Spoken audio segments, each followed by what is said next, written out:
on the audio. Okay, so HSTS is a header you can put on your web page, on your server, and what it tells the server is this page should be loaded over HTTPS. And you can even specify details about that.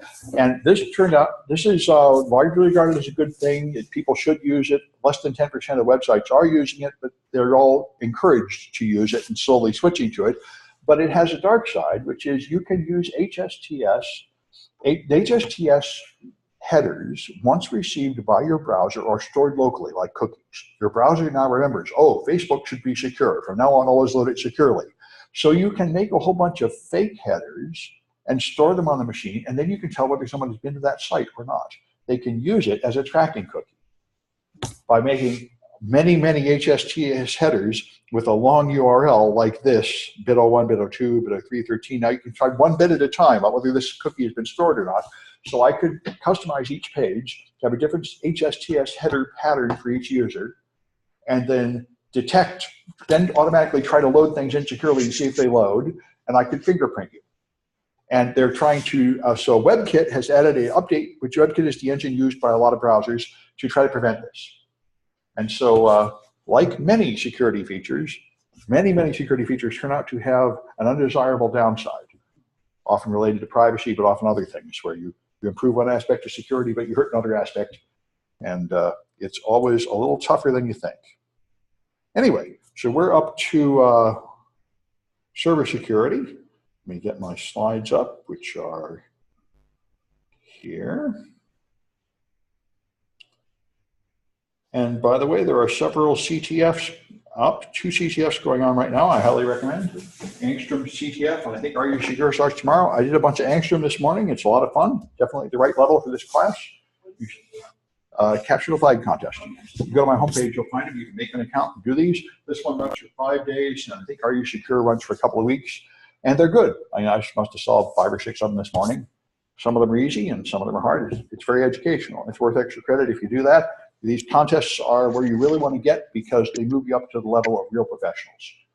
They are not as fair and planned as homework in a book, like where you actually necessarily have been told how to do the homework. Here you have to figure things out. Although these are the high school level ones which are appropriate for our class. I don't know any high schools that teach people up to this level, but it certainly is very good. And so we'll talk about vulnerabilities of Windows and Linux and how to harden systems to stop them. Windows is the main target, of course. Linux is not perfect, but Linux is very diverse. There's not one unified system. This is what Bill Gates always said. They said, are you afraid of Linux? He said, I'm not afraid of Linux until there is just one. As long as there's 50 of them, they're not really a threat. Which, by the way, was completely a lie, and Microsoft was doing all sorts of illegal, underhanded, dirty tricks to kill Linux while claiming not to be afraid of them.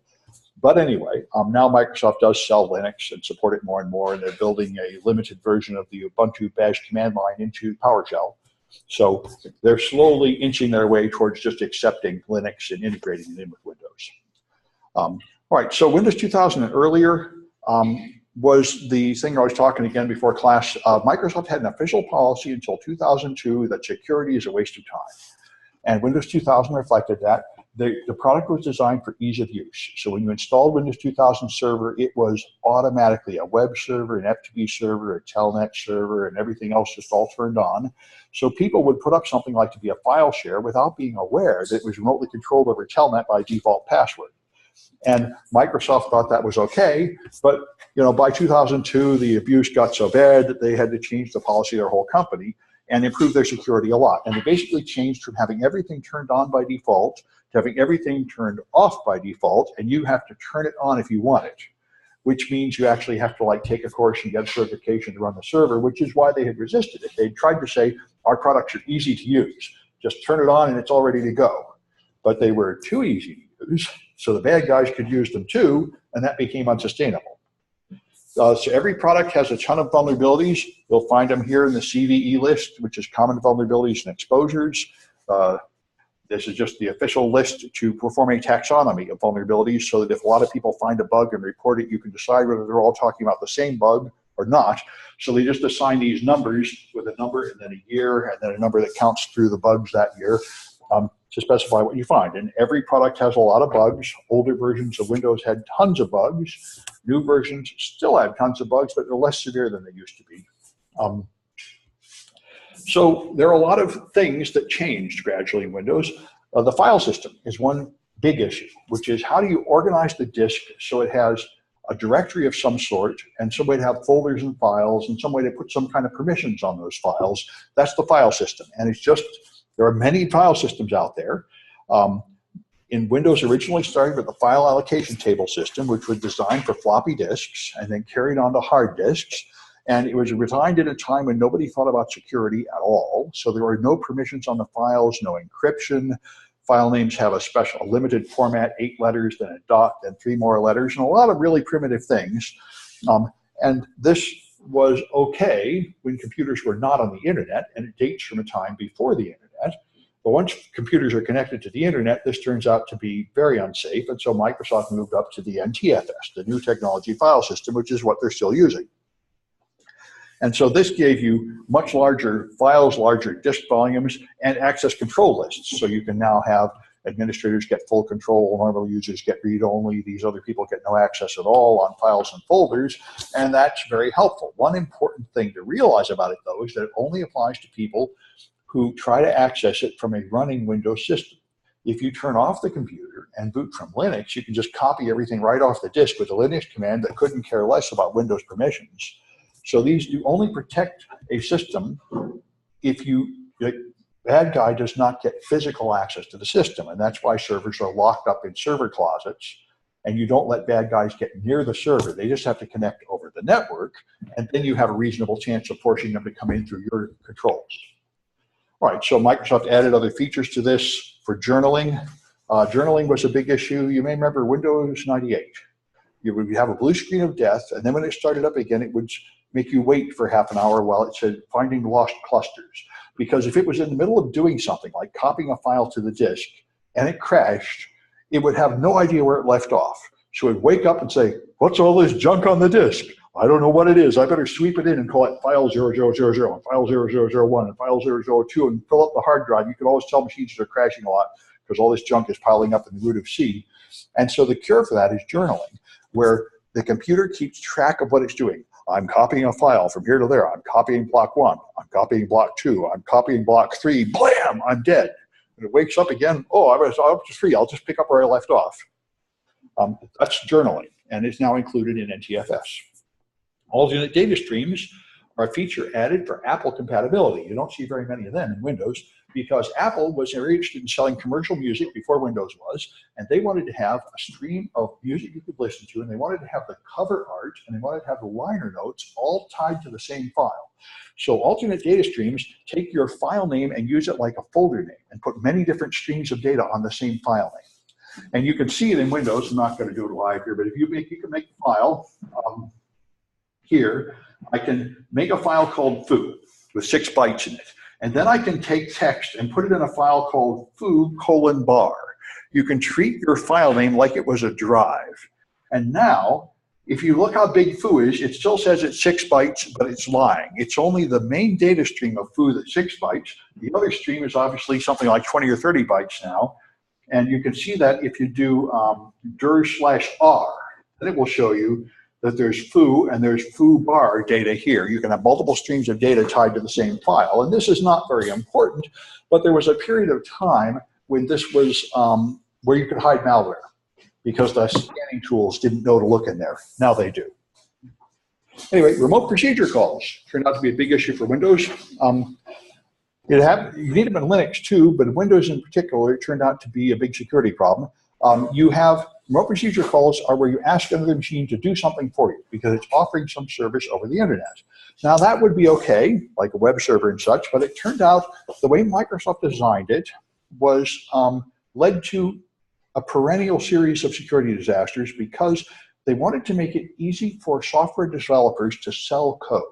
So you would write some code like a game or disk utility or something that ran on one machine. And then you'd want to take the subroutines you wrote for that context and market them to be connected to local area networks or the internet.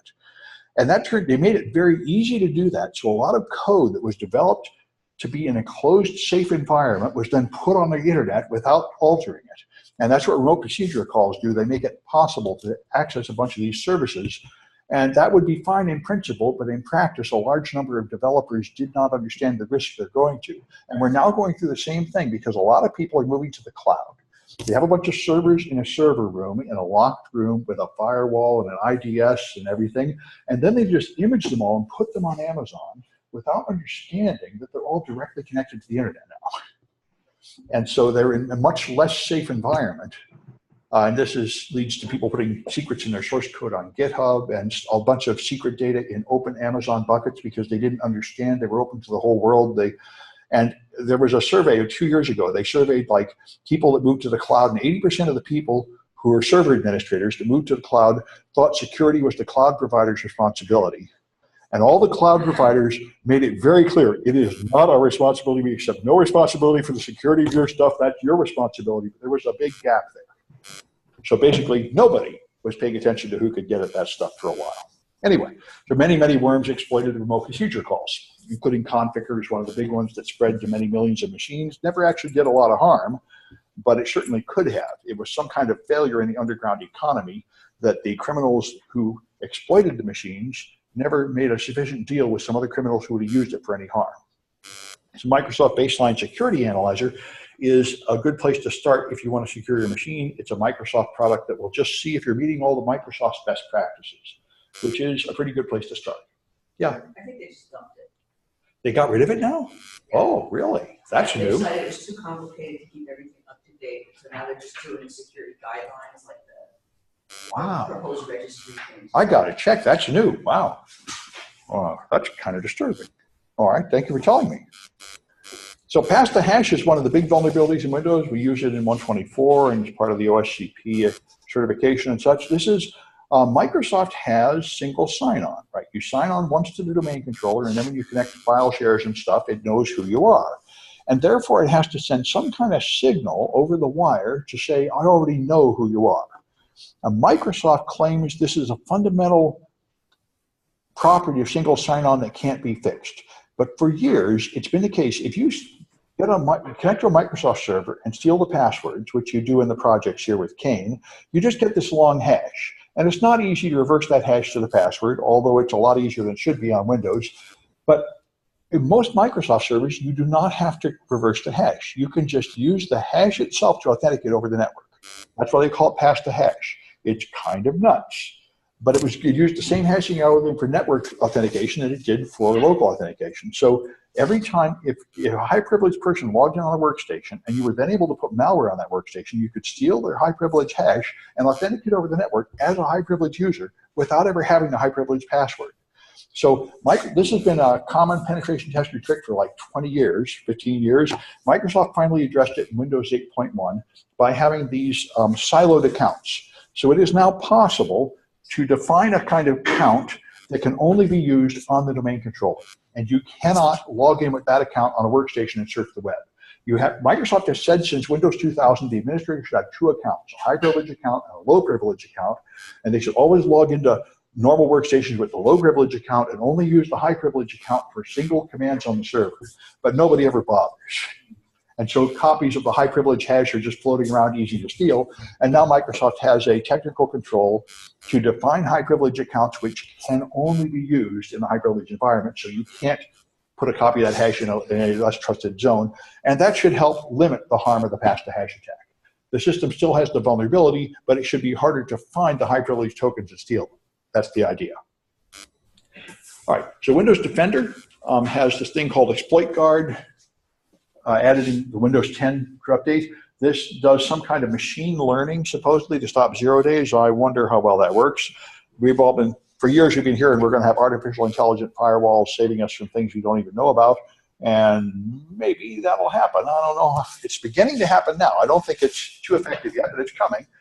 Then they have network protection. This is part of the privacy invasion of Windows 10. Every time you go to a website, it sends that website to Microsoft before you go there to see if it's a known malicious website.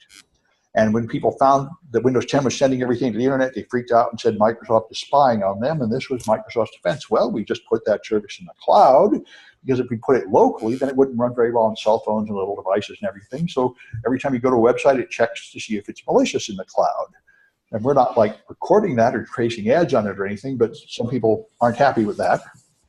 And they have other defenses here. You can define control limitations on what processes can access a folder. And the point of that was to stop ransomware. Ransomware tries to encrypt every file on your disk. So you can make it, I have a folder full of Word documents, and the only application allowed to go in there is Word. So if some other thing I download tries to go in there, it can't. That's the idea of controlled folder access, which is a pretty good idea. And there's the game. You can turn it on the latest version of Windows 10. Add a protected folder, and then you can say which apps are allowed to go in the folder. So it's sort of like a firewall for your folder access. Yeah?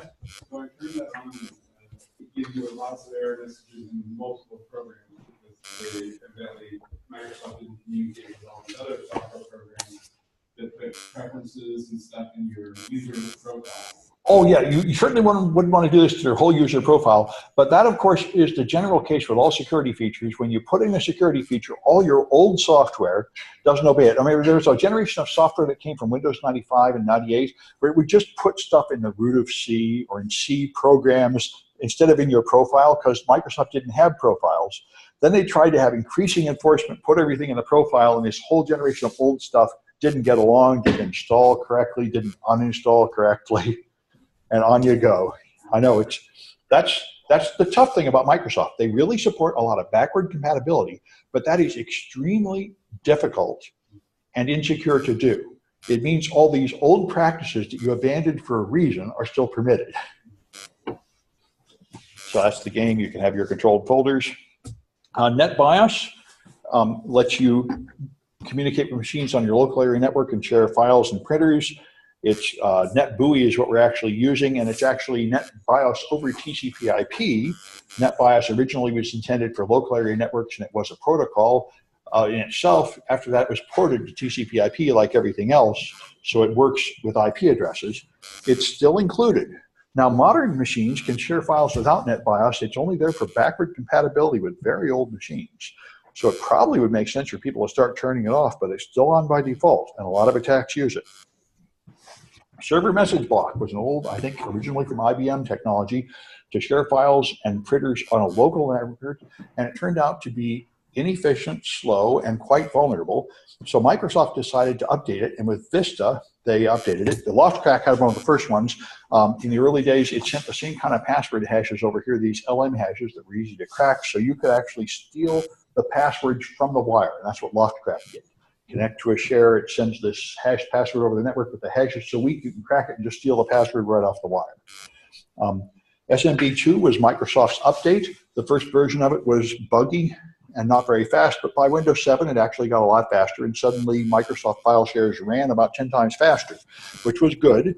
The early version of it had spectacular DOS vulnerabilities, and this was Laurent Gaffey, with just a few lines of Python, was able to make a fuzzer. Let me see how I can zoom this in for the people in the room. But it's pretty good fun. To make a fuzzer, you can write these yourself in Python. All you do is you make a raw socket. We do this kind of stuff in 124. You go to Wireshark and capture a packet and just paste it in here. So here's a normal SMB request to connect to a folder share. And then all he did was go modify that by flipping one bit at a time. Flip the first bit, flip the next bit, flip the next bit, and see what happens. And the answer is it kills Windows Vista dead with the blue screen of death, because Microsoft did not test their software with fuzzing at this time. And Laurent Gaffey found a crash. Microsoft was so embarrassed, they actually published some of the source code explaining how their review failed to find it. And so next week, he found another crash the same way.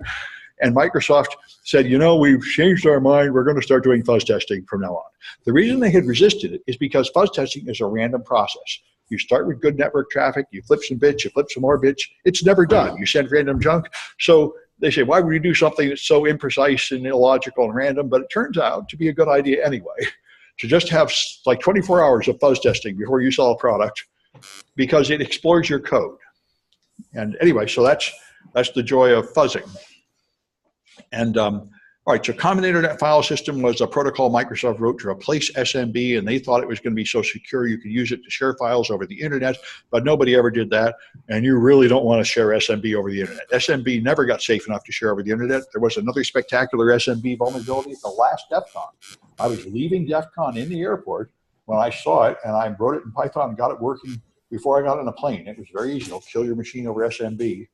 This stuff, you want to block it at the firewall. Microsoft file sharing has never gotten secure enough to be exposed to the internet. If you want to share something on the internet, use something like a web server or an FTP server. Anyway, that was their Common Internet File System, had a bunch of additional features, but didn't turn out to be good enough to use on the internet. Now, if you scan a network, you try it as a pen tester, you will want to spot the domain controller. This is usually one high-value target. It's the center point of administration for the network. And domain controllers are easy to spot because they have a ton of ports open. You need all these things open for it to serve as a domain controller. So it's got to have LDAP. That's what it uses to send directory information to let you log in. It's got to have NetBIOS and RPC and Kerberos and DNS, all this stuff open. So it's really obvious. A Windows domain controller is blatantly obvious if you do a port scan. Null sessions we talked about before. In earlier versions of Windows, you could connect to a server and it would refuse to tell you anything about the server until you logged in with an empty username and an empty password, and after that it trusted you, which is really pretty bizarre. And a bunch of tools came out that would enumerate information on servers. You would learn a lot of information that you shouldn't be able to get with a name and password like that. You didn't get like the administrator password, but you got the administrator account name and the password policies and things like that that are really none of your business. Microsoft's IIS is the web server built into Windows, and it was very weak until about version 5. It was famous as being very dangerous. People would get hacked all the time, and this is when the Linux people had a big attitude. They were more secure, and anybody using Windows for web server must be some kind of idiot because they get hacked all the time, which was true. And so Microsoft had to improve their security, just like all the rest of their products. And IIS 6, they improved it. They made a thing called the lockdown wizard that would try to fix the vulnerabilities in earlier versions of IIS. But my friends of mine that used it told me that it was useless because it breaks everything. It turns off all the features that you're using. You really have to rewrite your whole website using different techniques in IIS 6. Anyway, the SQL Server was another black eye for Microsoft. This was to store databases, which is all full of high-value data like user accounts, credit card numbers, addresses, and the original version of it would install, and by default, they would have the administrator account created with no password. So people would routinely just install it with the defaults and use it, and anybody could just log in with an empty password and have administrator access over the machine. So that's another one of the, back in the early days, Microsoft stuff was just really awful, and that's why the Linux people got their attitude that Microsoft must be idiots, and if you're serious about security, use Linux. This was all justified back in these days when Microsoft stuff was just ridiculous. Now, of course, they fixed it. Now modern versions will force you to put in a password. Then there were buffer overflows. This is a fairly common mistake. This was the number one mistake, a number one vulnerability exploited until about 5 years ago. When by then Microsoft started putting in really strong defenses to stop it, like we talked about, data execution prevention and address space layout randomization, which pretty much ended this entire generation of attacks. They still can be used, but they're much weaker than they used to be. But this was a very common mistake in C and C++. People would make reserve space for something, and then when they put data in there, they would forget to check the link, so you could put in too much. It was a very common mistake, easy to make, easy to use your software for years this way without anybody noticing until a bad guy finally tries putting in long things, and then they can take it over. But the main vulnerability has always been passwords and authentication in general. It is very easy to get through passwords. People choose obvious passwords if you can. There's just a common list of them. You can trick people into handing over their password. All you have to do is send them phishing emails with fake password login links. Just turns out that you can often just guess a password. If you just read somebody's Facebook page, you know that you can guess. It just turns out to be a really bad idea. The only thing about passwords is they're cheap to provision. So everybody uses them as their lowest, weakest layer of authentication because it's the easiest for everyone to set up. But if someone logs in with a name and a password, you really do not have a high degree of confidence that that's the real user. It is quite likely that it's a bad guy that got that password. So people have all these policies to try to stop this. Passwords should be long, 6 characters are ridiculous these days. That's what I'm abusing Amazon for.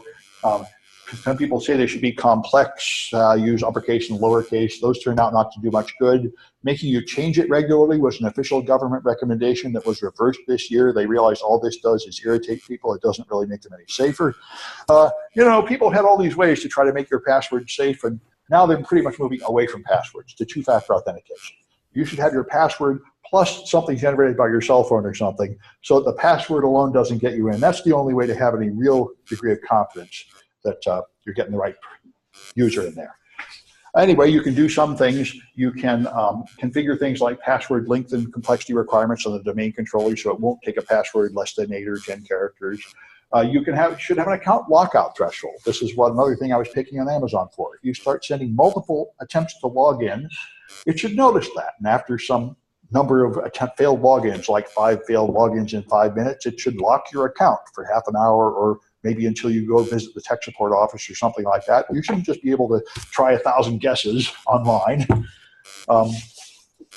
And one common thing you do to avoid wasting too much money in tech support is just after they make 10 bad guesses, lock them out for half an hour. Then your legitimate user has a chance to go dig through their papers and find their password. And the bad guys their attack is very much slower, so they really can't try a very long list of passwords easily anymore. LM hashes are the really old hashes that are almost pointless, easily cracked. They're disabled by default in every Windows product since Vista. So it's not a big issue anymore. Unless people are still using Server 2003, the LM hashes should be turned off, and they should be using the newer NT hashes, which use MD4, so they're only 20 years out of date, instead of being 30 years out of date. It's still a million times weaker than Mac or Linux passwords, but it's better than the previous system Microsoft used that was even worse. Yeah. What is the one that's only 20 years old? The one we're using now. The NT passwords were developed in 1993, and they were one round of MD4. That is the Microsoft ND password. Yes, 1993, whatever that is. So we have 25 years out of date. But that's the new system that we're currently using. The old. That's a very good question. I published an article in 2600 10 years ago asking this, and a bunch of Microsoft people replied with replies that made it pretty clear they don't understand the issue. Very few people understand password hashing. It's not. A lot of web developers have tried to tell me it's fine. You don't need to hash passwords. You're just wasting our time. There's a fine way to hash them, and the Linux community figured it out long ago. But Microsoft is just slow to adapt. It's very strange. But that's the way it is. So you can crack Windows passwords. You do it in the projects. When you do the Windows crack, you'll use a list of like 100 million words and try it on your Holly machine. You can do that quickly. When you crack Linux passwords, you're going to use a short list of only 100 words because it really is a million times slower the way it should be. It's amazing. And, I would imagine that at some point the humiliation would cause Microsoft to upgrade. But I think, we've been doing these projects for 10 years now. Microsoft isn't humiliated enough yet. It's hard. It's like making the government change their policies. They think it's okay the way it is.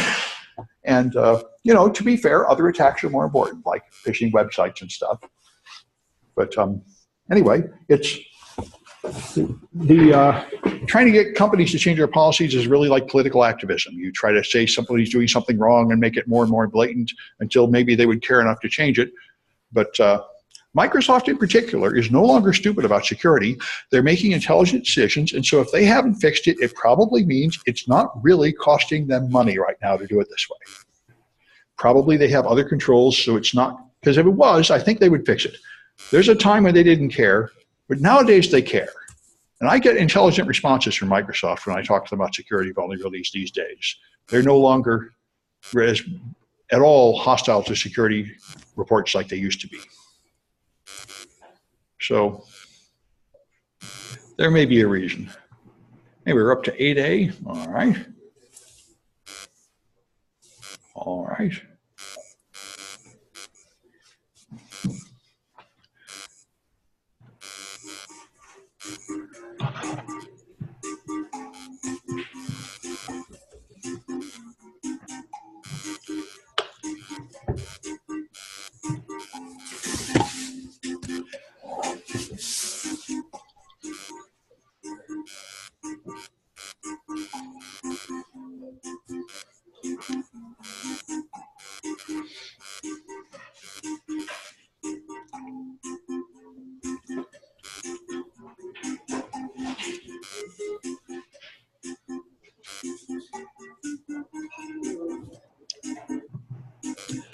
All right, I'll wait another 10 seconds, see if we got any more.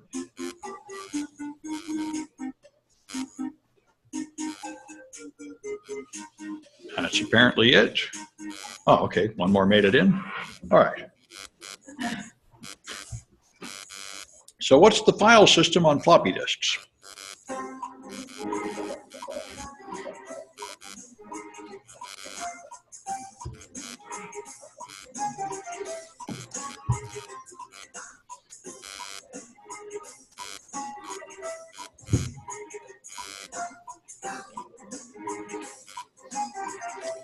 All right, that's FAT, file allocation table. All right. So what feature put 2 files under a single name?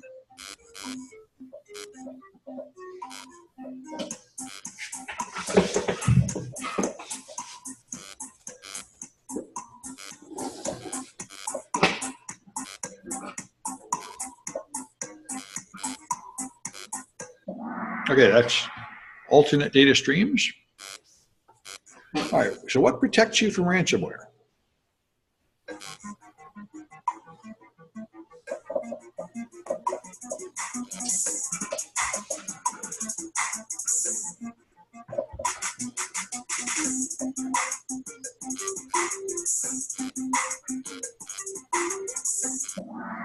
That was the idea of controlled folder access. It's Microsoft's new defense to stop ransomware. All right, which products had the lockdown wizard?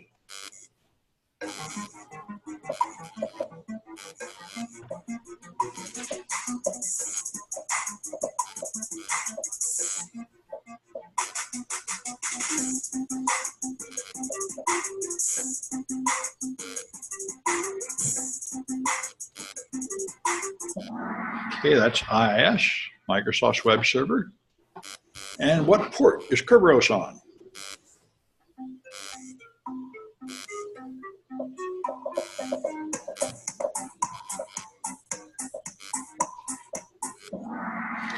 Port 88, that's a cryptographic system from MIT used to avoid sending plain text passwords over the web.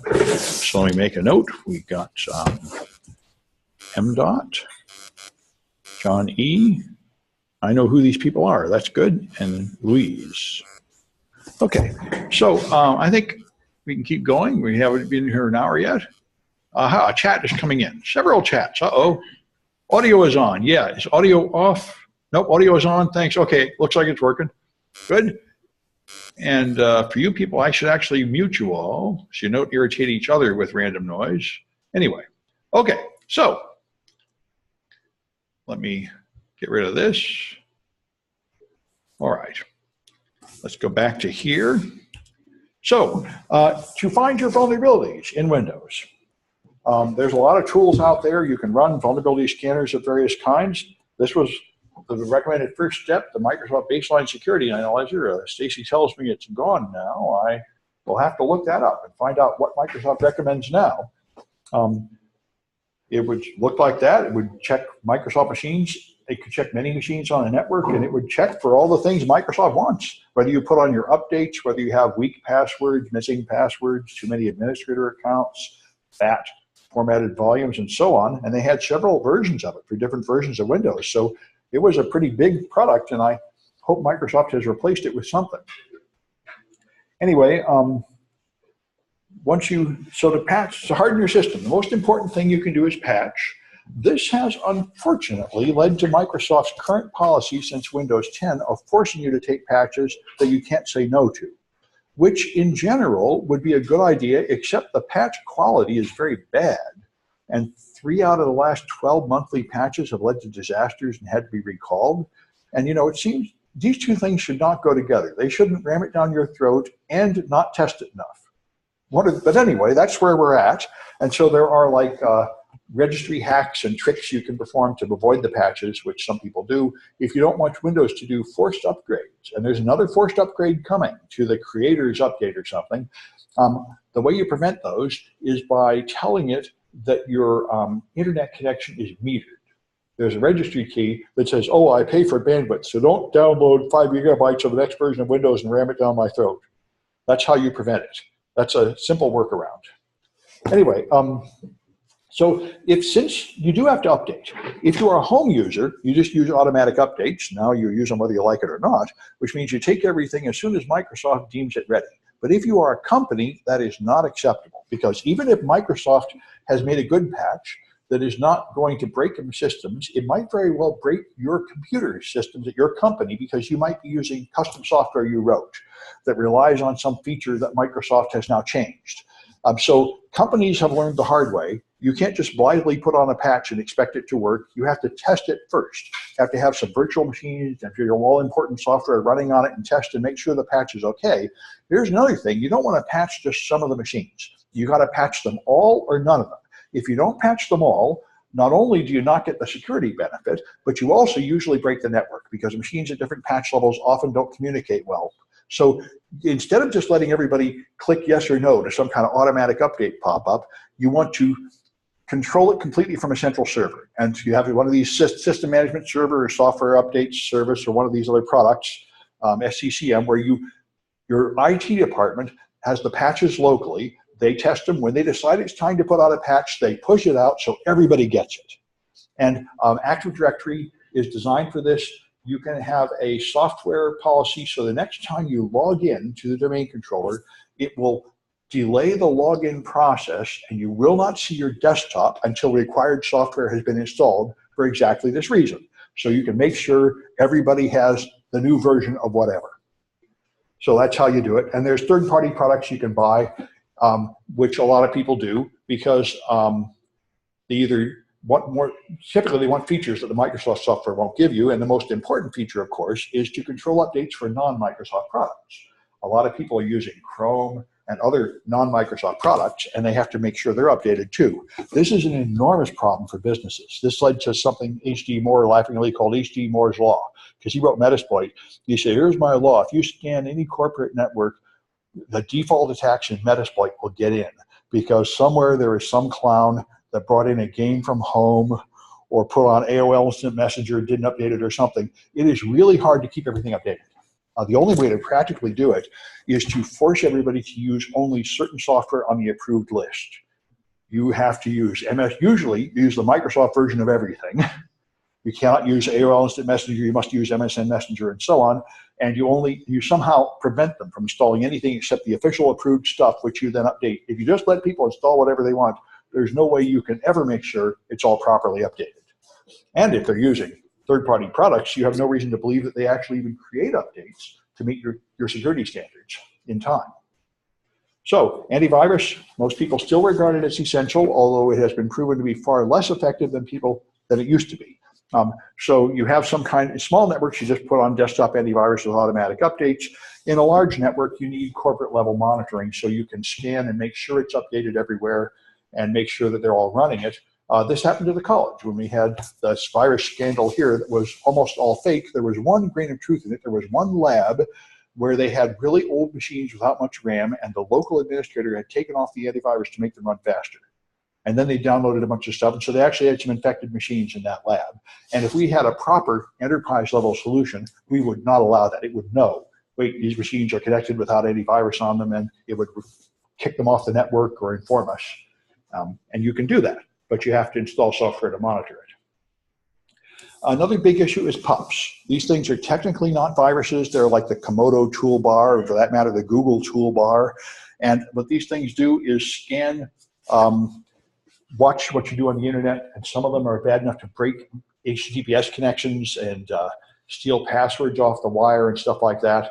But they're all technically legal. They don't spread like viruses. Technically, you agreed to them. There was some long page of agreement. You tried to watch a movie or something, said you must install a codec. You clicked yes, and somewhere it said, I agree to have the man in the middle of all my text, steal all my passwords and everything. So it's these things are called potentially unwanted programs, and if you write an antivirus product that detects them, the company will sue you, saying, how dare you call us a virus? We're a legitimate company. Our customers asked for this in that terms of service. And so most antivirus products are too afraid of these guys to stop them. One exception being Malwarebytes. Malwarebytes a few years ago said they're going to block PUPs and they're just going to tolerate the lawsuits and fight back.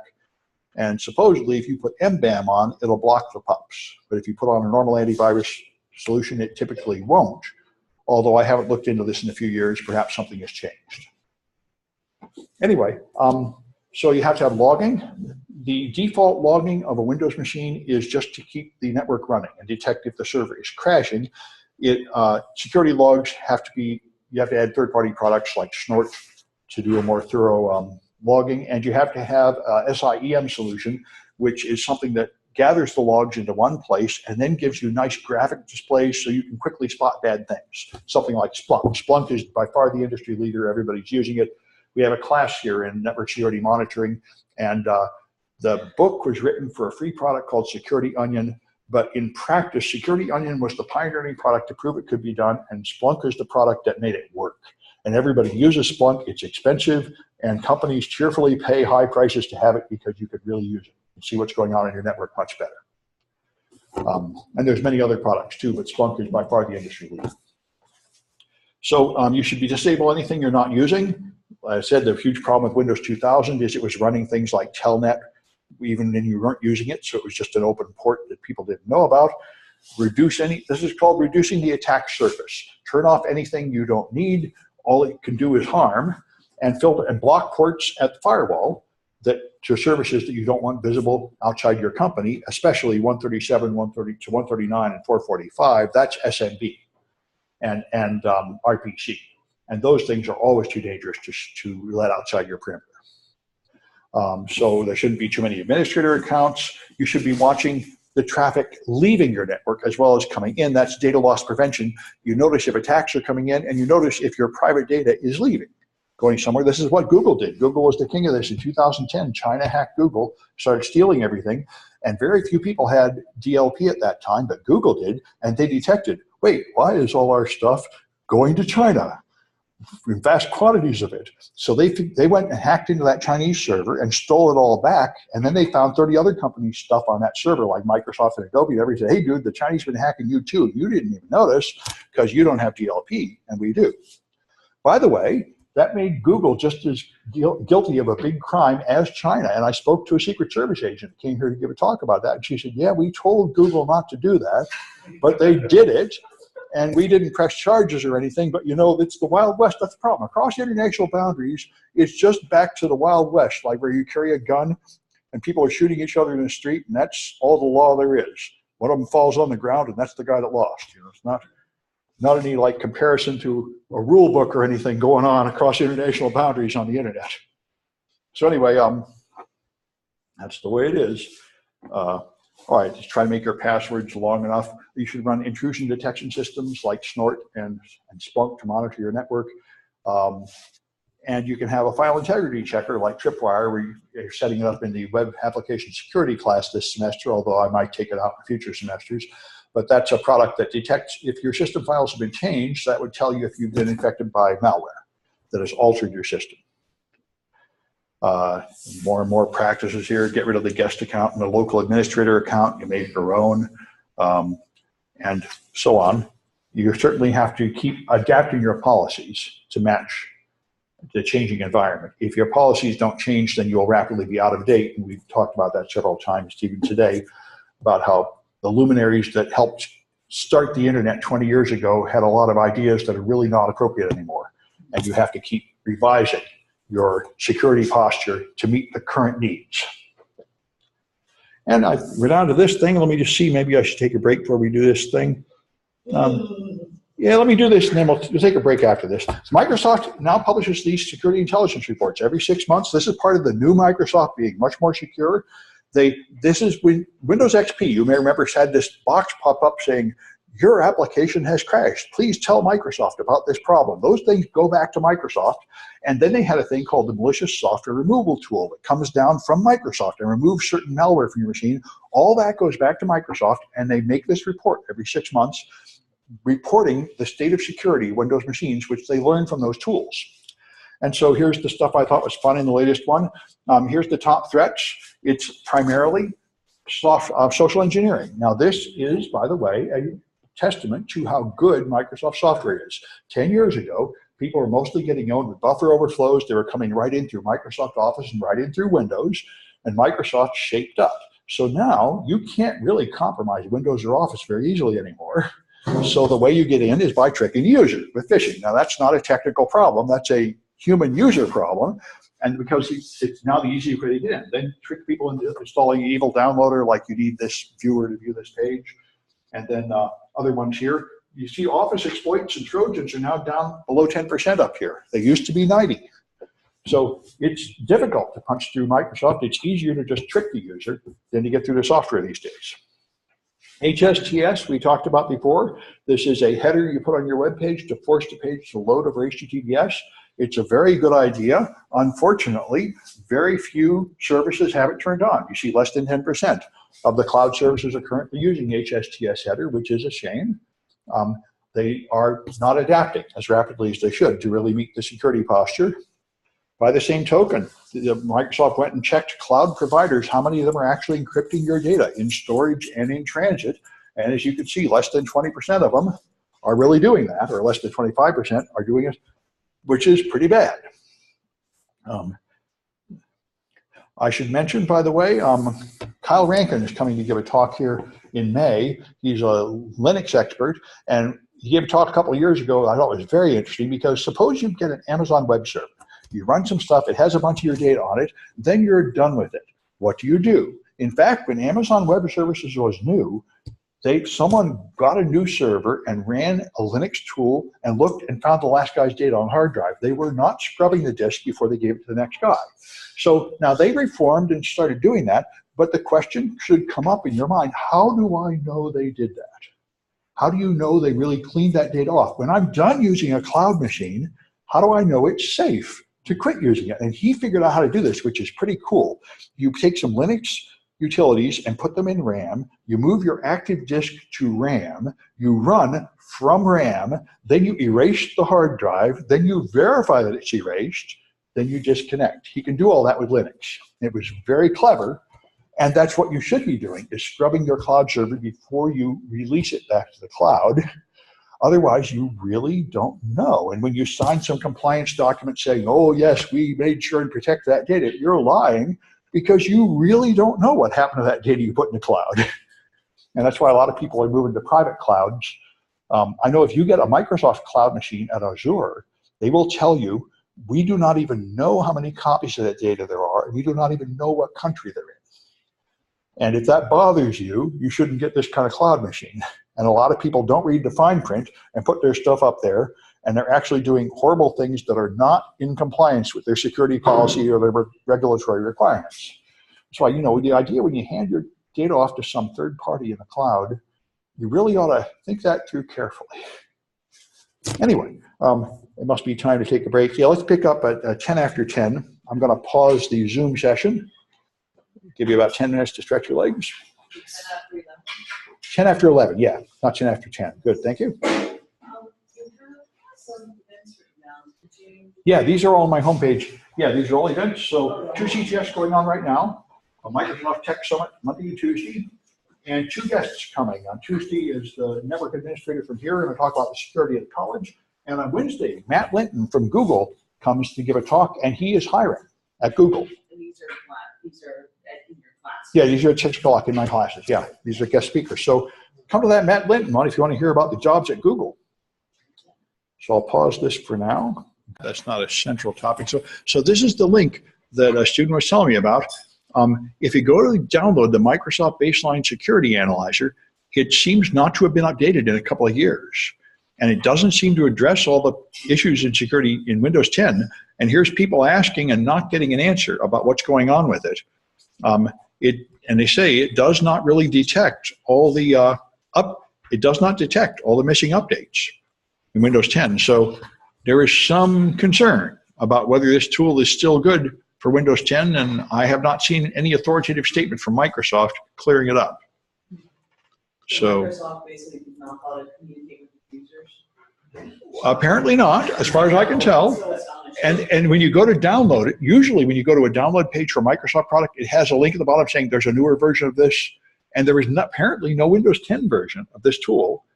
And the old version doesn't really fully fix all the problems in Windows 10, so something seems a little wrong there. And I suspect you're right. This usually is what Microsoft does when they're replacing it with something else.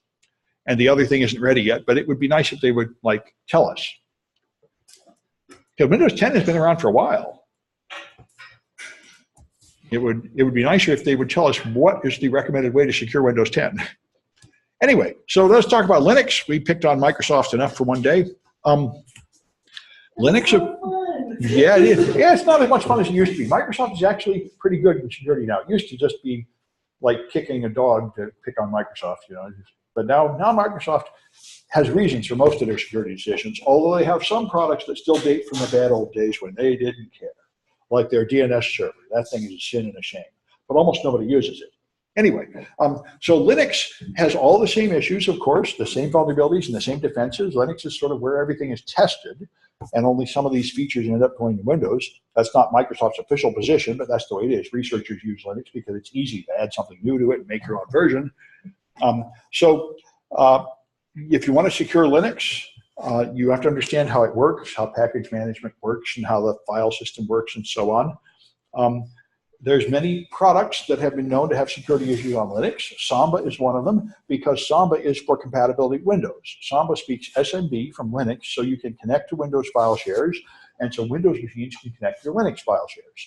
And the main security issue I've seen here is that it typically does not speak the modern version of Microsoft protocols. The same thing tends to happen when you add Macintoshes to Windows networks. So you often have to lower folders to full control by everybody to get people to connect, and that's, of course, not a good idea. And it's had its vulnerabilities, too. There was a buffer overflow in its CIFS module at one time, and so on. There's a series of vulnerability reports about Linux, just like there are about Windows, and a series of patches from the various developers addressing them. OpenVAS is the open source version of Nessus, and both of them are, of course, good at enumerating Linux vulnerabilities. They'll scan your Linux machine, test a bunch of attacks, and tell you what vulnerabilities it found. None of these vuln scanners are perfect. There was a nice article that came out about 5 years ago by a guy that downloaded the 10 most popular vuln scanners and ran them and found that they find half of the vulnerabilities of the type they are designed to find. Just like you may remember when the first spyware scanners came out about 10 years ago, it was the same. You'd run a spyware scanner, it'd find 500 spywares. You'd run another one, it'd find another 500 spywares. They were not finding it all by any means. And that's the way all vuln scanners are. So Trojans are programs that lie about what they are. There could be any number of them. This is something that happens especially with cloud machines. There have been quite a few cases where you download a cloud image from someone, and that cloud image comes with the default password in it. In fact, if in this class, on my Mac, I couldn't use Corley. My Corley would not run VMware Tools this semester. It didn't work. So I connected by SSH. And if you turn on SSH on a downloaded Corley machine, it has a default key, which is the same on every copy. So everybody can get in unless you change that. And that kind of thing happens a lot with images that are downloaded from the cloud. You have some kind of default password, some kind of default SSH key, and a lot of people don't know that. So there were cloud images being used to provision cloud machines, all of which could be connected by the same root password. Anyway, you can have Trojans that are installed, deliberately malicious things, logging keystrokes, encrypting or destroying files, ransomware. All those things are out there. And there are rootkits. Rootkits are malware that affect the heart of the operating system, which is called root in Linux. And these are things that modify the fundamental operation of the operating system so all your other software no longer works. Like you might have an antivirus, but the rootkit changes the nature of the file access routine so that when the antivirus tries to scan every file, there are certain folders that it does not see. So it doesn't stop the viruses that are in there, and none of your other tools can see in that folder either, so you don't know this has happened. So you're using your machine, and unbeknownst to you, some of your storage and network capacity and processors is being used for some other purpose that you didn't approve, and you can't detect that. This is the most common thing now is crypto mining. In the latest Microsoft report said that ransomware used to be the #1 thing for about the last 2 or 3 years. They say now ransomware is in a decline because, in fact, it's pretty easy to detect a ransomware attack. Some program tries to touch every file and write to every file on disk. It's actually pretty easy to write a tool that will detect that and block it. So now they're switching to ransomware as a way to get money out of your machine, where now your browser is using up 100% CPU over here in the corner, or in the most modern version, it actually throttles it down to 50% of your CPU, so hopefully you won't notice. and you're mining malware, you're mining Bitcoins or Monero for somebody without knowing it.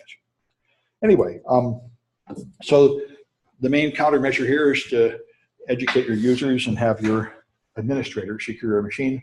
There used to be years ago, they used to say Linux was more secure than Windows because Windows was so insecure by design. Now it is pretty much a wash. The fact is both Linux servers and Windows servers have a lot of attacks and they have a lot of defense tools, and it is really up to the skill of your administrator how secure they are. If you don't know what you're doing, they're both insecure and they get hacked. I've got a bunch of cloud servers, they get hacked all the time. One of my servers is down again.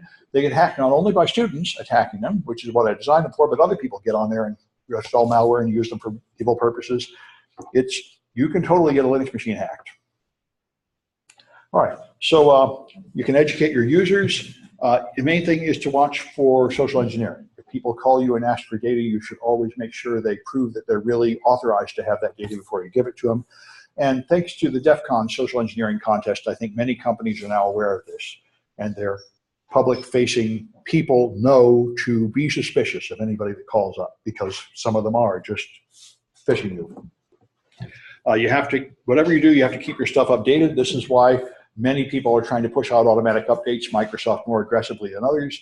There certainly is a reason for that. It is kind of frustrating, and you can argue that they shouldn't be doing it, but there's a good reason why they are doing it. Most of the time, putting on every update as soon as possible is the right move. All right, there are special secure configurations. SE Linux is security enhanced Linux designed for, say, the military and other uses, and it has a lot of extra security features, and these gradually find their way into other distributions. I know mandatory access control is included, and there are other tools out there that will benchmark your Linux to see how secure it is, like Security Blanket. All right, I got a few cahoots about that. And good, that gets us on time. So I'll let you know if I learn anything more about the MBSA.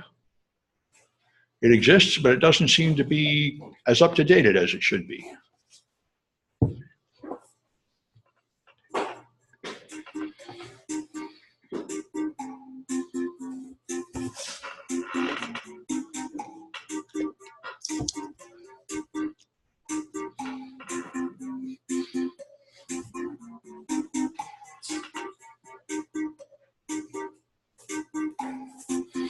Good.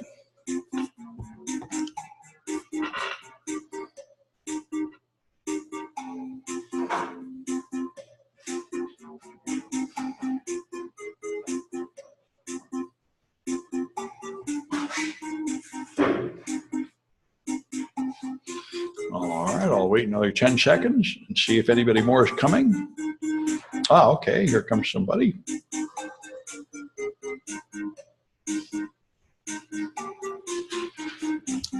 Looks like that's it. Oh, nope. All right, I'll wait a few more seconds. Okay. 5 questions. So, what's the tool that scans your Windows computer and finds vulns?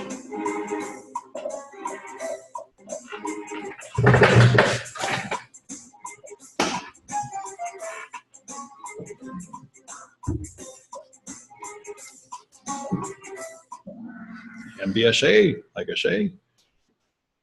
Okay, what's the Ask toolbar?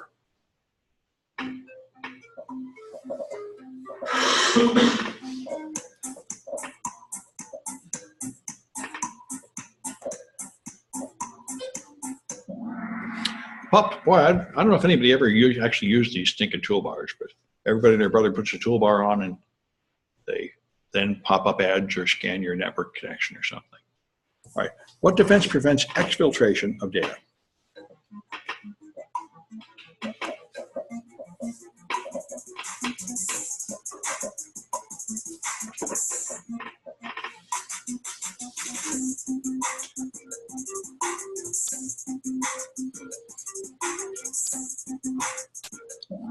That's DLP, your data loss prevention, which is sort of the opposite of firewalls. Firewalls can, in principle, block outgoing traffic, but they usually are not configured to do that. It's DLPs that do that. All right, what Linux utility shares folders with Windows?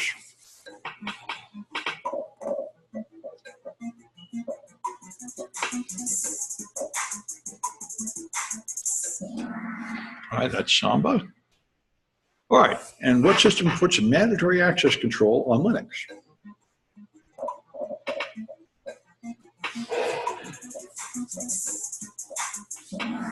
That's Security Enhanced Linux. Okay, so I'll record these winners. M dot times 2, Louise times 2, and Ling. All right, so let me just say a word about scheduling, because we got a couple of weeks where there's going to be no class, and I should explain this. Yeah, someone said, isn't MBSA end of life? Well, that's an interesting issue. It might be. I would like to have a clear answer to that question. So far, I'm not sure if it's at end of life, but it looks like maybe it is. Anyway, so here we are today, the 17th. Next week, we have a class as usual. There was a mistake someone pointed out to me at the beginning of class in my scheduling. So Chapter 8 quiz I delayed until next week. I intended to make it due this week, but it said next week on the online system. So if anybody didn't do it yet, you still have time to do it and not lose 2 points for being late. You can always take quizzes late, by the way, you just lose 2 points. Anyway, so they're both due next week. Then there's a spring break after that, and then I'll be in Southern California at this Toro Hack conference, so there'll be no class on the 7th. So we meet next week, but not again until April 14th. Any questions about anything? All right, I'm going to stop the share, then I'll go up and peek in the lab. I think there's a Hackers Club coming up at noon. In the lab. In the lab, okay. Hackers Club upstairs this time. Okay, good. Yeah. So I'll